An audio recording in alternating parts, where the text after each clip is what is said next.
isang kastilyong buhangin, sakdal, rupok at huwag di masaling, guguo sa ihip ng hangin.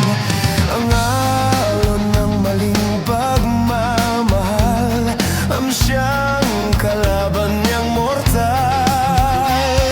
Kapag dalampasig ay nahagkan, ang Kastilyo ay nabubuwal. Kaya bago natin bigkasin ang pagsintang sumka,